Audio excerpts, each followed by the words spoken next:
Dia sungguh membenci dirinya mengapa membiarkan masalahnya menjadi seperti sekarang ini, mengapa harus membiarkan anak-anak ikut menanggung begitu banyak.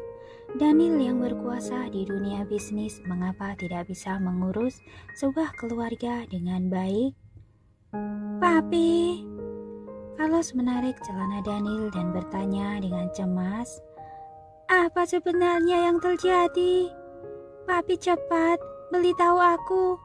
Aku akan membantumu menyelesaikannya. Aku ingin kita keluarga bersama dan tidak ingin berpisah. Carla juga tidak bisa menahannya lagi. Dia duduk di kursi roda dan menangis dengan memeluk boneka. Ketika anak itu menangis bersama, hati Tracy sangat kacau. Dia buru-buru maju untuk membujuk anak-anak. Mami maafkanlah papi sekali lagi. Aku mohon padamu. Carlos menarik lengan baju Tracy dan memohon sambil menangis. Jika kelak papi menindasmu lagi, aku akan membantumu memukulnya. Mami, aku mohon padamu. Carla juga memohon dengan menarik tangan Tracy. Anak baik, jangan menangis. Daniel buru-buru berjongkok dan memeluk Carla, kemudian berkata pada ketiga anak itu, Carlos, Carla, kakek buyut sakit kritis. Dia ingin bertemu dengan mami dan kalian sebelum meninggal. Kalian ikut papi bersama-sama pergi ke rumah sakit ya. Tracy marah hingga menggetakkan giginya saat mendengar perkataan ini. Hebat sekali dia, langsung menanyakan ke anak-anak. Tentu saja anak-anak setuju jika dirinya masih bersikeras, maka ia akan menjadi orang yang berdosa. Apa yang terjadi dengan kakek buyut? Benar saja, anak-anak langsung bertanya dengan cemas, apa kakek buyut sakit? Apa arti jari kelitis? Hanya Carlos yang mendengar kata kunci ini. Itu selamanya akan meninggalkan kita. Daniel berkata dengan sedih, kita harus pergi ke rumah sakit sekarang untuk bertemu dengannya untuk terakhir kali. Apa? Carlos terkejut. Maksud papi, kakek buyut akan meninggal. Carla menangis kencang. Ia sangat sedih dan ketakutan. Carla, Tracy bergegas memeluk Carla dan menenangkannya. Jangan takut, mami di sini. Carla masuk ke dalam pelukan Tracy. Ia menangis pilu. Tracy menatap Daniel dengan marah. Menurutnya, Daniel tidak seharusnya mengatakan ini kepada anak-anak, membuat anak-anak sedih. Namun Daniel dengan tenang menjelaskan, semua orang akan meninggal pada akhirnya. Orang jahat pergi ke neraka, orang baik pergi ke surga. Tidak perlu sedih, kakek buyut tetap akan melindungi kalian meskipun ia sudah berada di surga. Kakek buyut, orang yang baik, ia pasti akan pergi ke surga kan? Carlos bertanya sambil menangis. Betul. Daniel menganggukkan kepala. Carlos memeluk Daniel sambil menangis. Daniel memeluk Carlos dengan satu tangannya, satu tangan lainnya memeluk Carlos. Ia menghibur mereka dengan lembut. Sudah, kita harus secepatnya pergi ke rumah sakit. Ia menggendong kedua anak itu sambil berjalan hendak pergi. Tracy langsung menghalanginya dan berbisik, apa yang kamu lakukan? Apa aku sudah setuju? Kita bicarakan setelah kembali dari rumah sakit. Sekarang ke rumah sakit dulu. Daniel mengerutkan kening. Daniel, jangan terlalu serakah. Tracy sangat marah. Kamu seharusnya tanya pendapat anak-anak. Daniel bertanya ke anak-anak, Carlos, Carla, apa kalian bersedia pergi bersama papi ke rumah sakit untuk bertemu kakek buyut? Bersedia. Anak-anak mengangguk menganggukkan kepala. Kemarahan Tracy semakin menjadi-jadi. Ia merasa Daniel sangat licik. Mami, kami akan pergi bertemu kakek sebentar, lalu kembali. Carlos membujuk Tracy. Mami, izinkan kami pergi. Carlos menangis sambil memohon. Kakek buyut sangat baik pada kami. Sekarang dia sudah mau pergi. Biarkan kami bertemu dengannya. Betul, Mami. Carla juga ikut membujuknya. Aku mohon. Melihat ketiga anak itu memohon seperti ini, Tracy tidak tega untuk menolak. Ia hanya dapat menganggukkan kepala setuju. Baiklah, bertemu sebentar, lalu kembalilah. Apa kamu tidak takut aku tidak mengembalikan mereka? Daniel tiba-tiba bertanya. Kamu berani? Dalam sekejap Tracy marah. Mari pergi bersama agar kamu tidak khawatir. Setelah bertemu dengan kakek, kamu boleh langsung membawa mereka ke pulang. Daniel menggunakan metode psikologis ini. Tracy tahu maksudnya, namun setelah dipikir-pikir, ia benar-benar khawatir jika Daniel benar-benar meminta anak-anak untuk tinggal bersamanya. Jika ia datang merebut mereka dengan paksa, pada akhirnya yang terluka tetaplah anak-anak. Ia berkata dengan dingin, "Mari pergi. Siapkan mobil." Baik. 5 orang sekeluarga pergi ke rumah sakit dengan mobil. Anak-anak sedih, mereka menangis di sepanjang perjalanan. Daniel menghibur anak-anak. Kakek buyut sudah berusia 98 tahun. Sebenarnya kakek sangat bahagia bisa hidup sampai usia ini. Kalian harus bahagia untuk kakek. Semasa hidupnya, kakek melakukan kebaikan. Setelah meninggal, kakek bisa pergi ke surga. Tracy memutar bola matanya mendengar kata-kata ini. Melakukan kebajikan, entah sudah berapa banyak nyawa orang yang hilang karena kekuatan dan sifat keras kepalanya. Salah satunya adalah Bibi Juni. Tracy belum mati dibunuh oleh Tuan Besar, itu karena keberuntungannya besar. Di belakangnya juga ada perlindungan dari keluarga Moore. Jika tidak, dia tidak tahu dia akan mati berapa kali. Anak-anak berhenti menangis usai dibujuk oleh Daniel. Suasana hati mereka jauh lebih tenang. Carla mengangkat kepalanya dan bertanya dengan polos, "Apa kakek buyut akan bertemu dengan nenek buyut di surga?" Itu Daniel kehilangan kata-kata. Seharusnya iya. Lebih baik tidak bertemu. Tracy tidak bisa menahan kemarahannya lagi. Kenapa, Mami? Carla menatapnya dengan tidak tenang. Tidak apa-apa. Tracy tidak ingin berbicara buruk di depan anak-anak. Dia memangku Carla lalu menghiburnya. Tidurlah sebentar. Masih butuh waktu setengah jam lagi untuk sampai ke rumah sakit. Oke. Carla bersandar di lengan maminya dan perlahan-lahan tertidur. Dengan satu tangan kecil memegang erat pakaiannya, tangan lainnya memegang erat tangan Daniel. Ia takut mereka akan pergi. Melihat pemandangan ini, Daniel dan Tracy tanpa sadar saling bertatapan. Tatapan mata Daniel rumit dan tidak dapat diungkapkan dengan kata-kata, sedangkan Tracy membuang muka dengan dingin tidak menatapnya.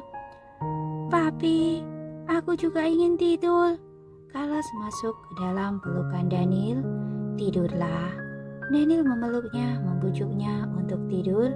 Carlos dengan cepat tertidur. Ia sedikit mendengkur. Carlos, kamu juga tidurlah. Daniel membujuk Carlos. Papi, Mami, aku ingin berdiskusi dengan kalian. Carlos melihat adik laki-laki dan perempuannya sudah tertidur lelap. Pada akhirnya ia memberanikan diri untuk berkata, Carlos, apa yang ingin kamu bicarakan? Tracy merasa kasihan dengan Carlos sejak kecil. Dia lebih dewasa dan bijaksana daripada teman-teman seusianya. Ia berpikir dengan lebih menyeluruh. Ia terlihat pintar, namun itu sebenarnya sangat melelahkan. Apa kalian benar-benar akan berpijak? Carlos bertanya dengan suara pelan, "Apa benar-benar tidak ada kemungkinan untuk kembali bersama?" Daniel tidak dapat berkata-kata menghadapi pertanyaan ini. Ia sangat ingin mengatakan tidak. Ia tidak rela, tidak bersedia, namun ia sadar kebencian Tracy kepadanya tidak akan mungkin selesai dalam waktu dekat ini. "Betul," Tracy menjawab dengan sangat tegas. "Mami tahu, jawaban Mami akan membuatmu sedih. Namun Mami tidak ingin membohongimu. Mami dan Papi tidak akan rujuk kembali. Tidak peduli bagaimanapun hubungan antara kami berdua, tapi kami akan tetap mencintai kalian." "Aku mengerti." Carlos menganggukkan kepala. Tadinya ia hendak berpura-pura kuat, namun air matanya jatuh ke pipinya. "Maafkan Mami, Carlos." Tracy memeluk Carlos dengan sedih. "Mami tidak perlu minta maaf padaku. Setiap orang memiliki hak untuk memilih dalam hidupnya," Carlos berkata sambil mengusap air matanya. "Namun, aku berharap Mami bisa membiarkan Carlos dan Carla menentukan pilihannya sendiri. Mereka tidak sama denganku. Usia mental mereka masih kecil. Banyak hal yang mereka tidak tahu dan tidak mengerti. Kemampuan adaptasi mereka juga terbatas." Carlos menangis sambil berkata ia tidak dapat melanjutkan perkataannya. Tidak peduli seberapa kuat dan bijaksana dia tetaplah seorang anak berusia 6 tahun. Daniel melihat Carlos menangis seperti itu, hatinya merasa sangat tidak nyaman. Ia begitu merasa bersalah, begitu sedih. Ia membenci dirinya sendiri yang tidak bisa mengendalikan seluruhnya, membuat segalanya berubah menjadi situasi hari ini. Tracy sedikit ragu menghadapi permintaan Carlos. Ia tahu benar bahwa Carlos akan memilihnya, sedangkan Carlos dan Carla kemungkinan besar akan memilih bersama ayahnya. Karena dalam pemahaman anak kecil, Daniel lebih menarik dari dirinya. Ia lebih tahu bagaimana cara berinteraksi dengan anak-anak. Anak-anak juga lebih memiliki rasa nyaman di dekatnya. "Mami, aku mohon." Carlos menarik tangan Tracy. Ia menangis memohon. Hati Tracy begitu sakit. Ini pertama kali melihat Carlos menangis seperti ini. Ia sadar bahwa sebenarnya Carlos yang paling mengerti Carlos dan Carla. Ia tahu apa yang diperlukan adik-adiknya. Meskipun tidak rela, namun Tracy tetap menganggukkan kepala dengan air mata di matanya. "Baik, Mami janji." Carlos masuk ke dalam pelukannya. Ia menangis sedadi-dadinya. Ia sadar tidak lama lagi ia akan berpisah dengan Papi, berpisah dengan adik-adiknya. Mungkin karena Carlos dan Carla merasakan kesedihan kakaknya, mereka terbangun melihat Carlos sedang menangis. Mereka langsung meneteskan air mata, bertanya dengan sesenggukan, "Kak Carlos, kenapa?" Carlos mengusap air matanya. Ia berkata kepada mereka seperti layaknya orang dewasa, "Carlos, Carla, kalian putuskan. Apakah mau tinggal dengan Mami atau tinggal dengan Papi? Kita harus putuskan sekarang agar tidak jadi lagi." Carla menangis kencang mendengar perkataan ini. Ia masuk ke dalam pelukan Tracy seperti siput kecil yang mengubur dirinya sendiri di cangkangnya. Seolah-olah dengan cara ini ia tidak harus menghadapi pilihan yang kejam. Carlos meneteskan air mata. Ia tidak menangis kencang seperti Carla. Ia hanya terisak-isak sedih.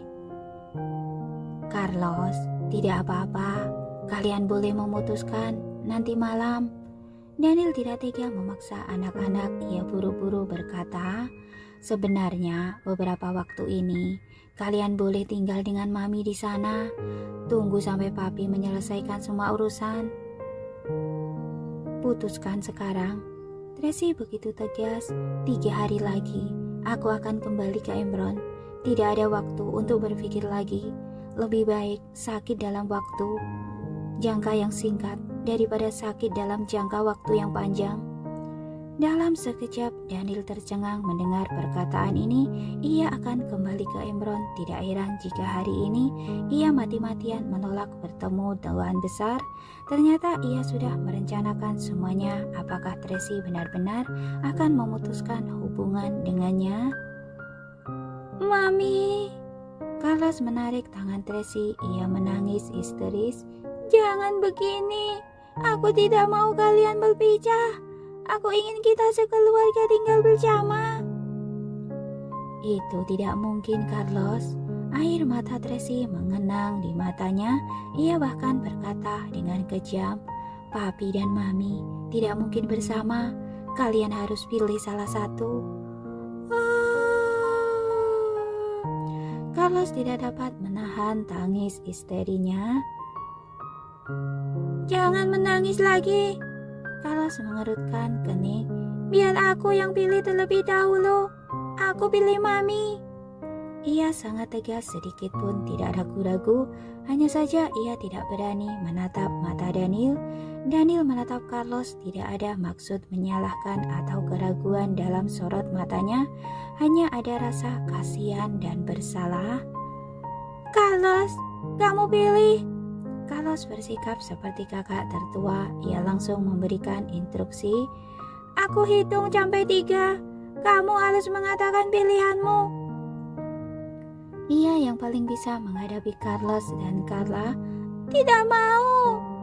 Carlos menangis dan menggelengkan kepala. Ia begitu panik dan takut. Jatuh. Carlos langsung menyebutkan angka.